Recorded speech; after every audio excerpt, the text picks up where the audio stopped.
Sabat, menjelang hari Sabat, kita patut bersyukur. Kita dengan senang hati kita akan mempelajari lagi satu pelajaran sekolah Sabat. Kita bersyukur karena Tuhan masih memberikan waktu yang indah ini, memberikan kesempatan setelah 6 hari kita bekerja. Pada hari Sabat yang suci ini kita boleh mempelajari firman-Nya kembali dengan judul pelajaran yang ke-8, yaitu bebas untuk beristirahat. Mari kita berdoa lebih dahulu. Maha besar Bapa kami yang di surga, Allah yang kami sembah, kami puji dan kami muliakan. Bapa, syukur terima kasih pada sore hari menjelang hari Sabat ini. Kami datang ke hadirat-Mu untuk mengucapkan syukur terima kasih atas pemeliharaan Tuhan sepanjang minggu kerja kami. Dan pada saat ini kami akan mempelajari firman-Mu melalui pelajaran sekolah Sabat yang berjudul Bebas untuk beristirahat. Bapak, terima kasih. Kami serahkan acara ini dari awal pertengahan hingga akhirnya. Kiranya Roh Suci Tuhan yang boleh menolong kami untuk menyampaikan pelajaran ini, sehingga kami boleh merasakan satu sukacita, kami boleh mengerti dan kami boleh merenungkan, boleh mempraktekkan di dalam kehidupan kami sehari-hari. Terima kasih Bapa, ampuni semua dosa kesalahan kami. Semua ini kami serahkan dalam nama Yesus, Tuhan dan Juru Selamat kami. Amin. Pelajaran kita pada hari Sabat ini masih tentang bagaimana kita bisa menemukan istirahat.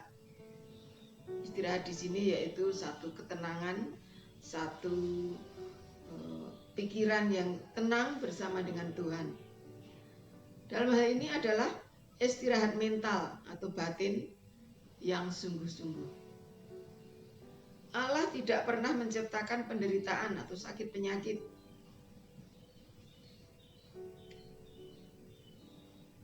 Pada umatnya. Allah punya jalan yang terbaik dalam hal hukum kesehatan. Sehingga jika melanggar hukum itu, kita akan merasakan akibatnya. Kita sebenarnya memikul beban yang berat yang orang lain tidak mengetahui. Namun, jika kita mau datang kepada Tuhan, Tuhan tahu bagaimana memberi kita beristirahat yang sejati. Allah tahu penyebab dari segala macam penyakit.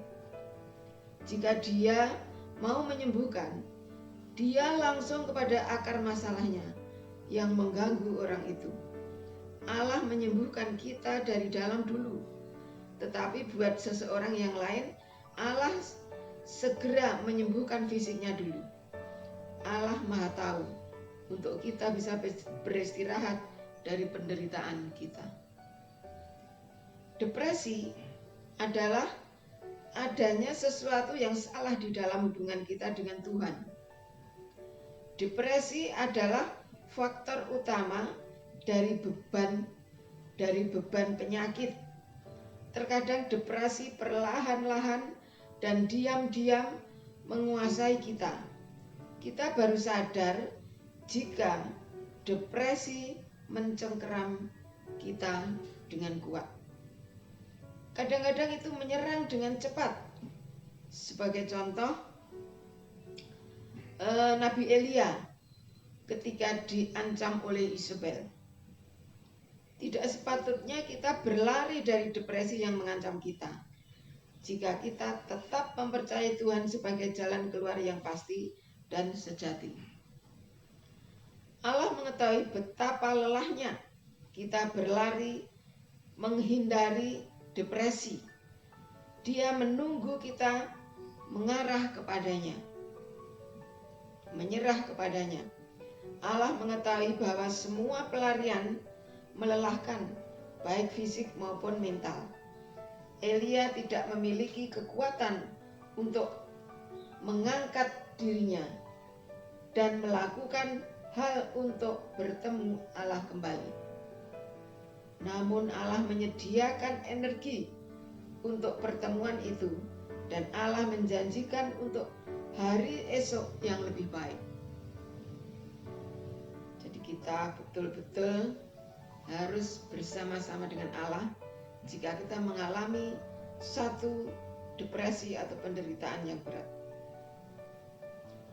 Allah mengetahui bahwa hari-hari yang lebih baik menanti Elia dan kita juga. Jika kita bisa belajar mengatur kehidupan kita sesuai dengan ritme Allah dan menerima perhentiannya, masih ada tugas-tugas Elia yang dibebankan kepadanya, juga kepada kita semua.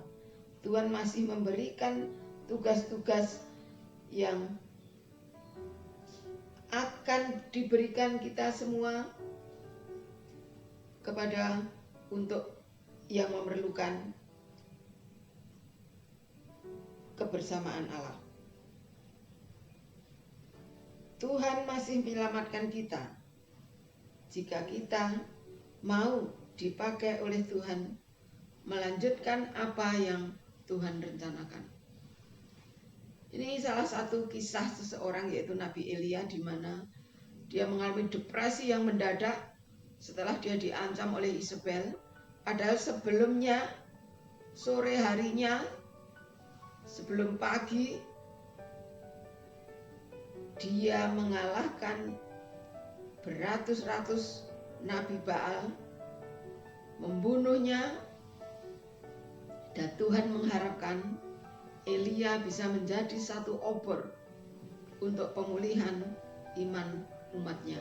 Namun Elia setelah mendengar akan dibunuh, dia langsung lari, dalam arti takut setengah mati, dan dia tidak ingat lagi bahwa Tuhan baru saja bersama-sama dengan dia, dan dia sekarang tidak ingat lagi bagaimana akan bersama-sama dengan Tuhan. Itulah sekelumit pelajaran kita pada hari-hari waktu-waktu yang lalu, dan kita masuk dalam pendalaman.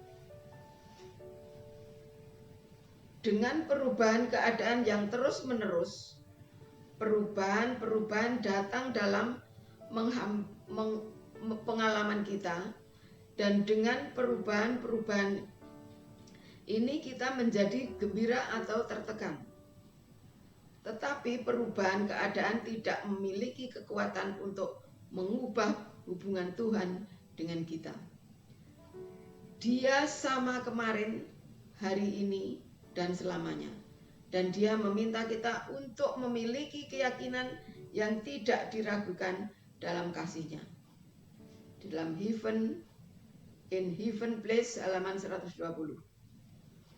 Tetaplah memandang Yesus, mempersembahkan doa dalam hati, dalam iman, memegang kekuatannya.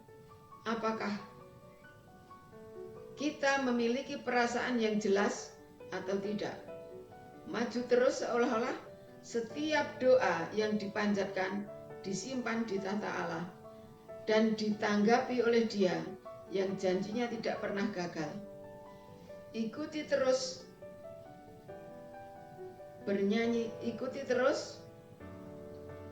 bernyanyi dan buat melodi untuk Tuhan di dalam hati Anda.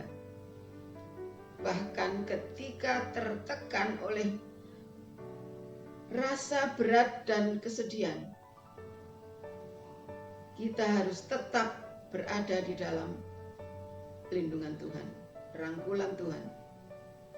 Saya katakan kepada Anda, sebagai orang yang mengetahui cahaya akan datang, sukacita akan menjadi milik kita, dan kabut dan awan akan digulung kembali, dan kita beralih dari kekuatan bayangan dan kegelapan yang menindas ke dalam sinar matahari yang jelas dari hadirat-Nya.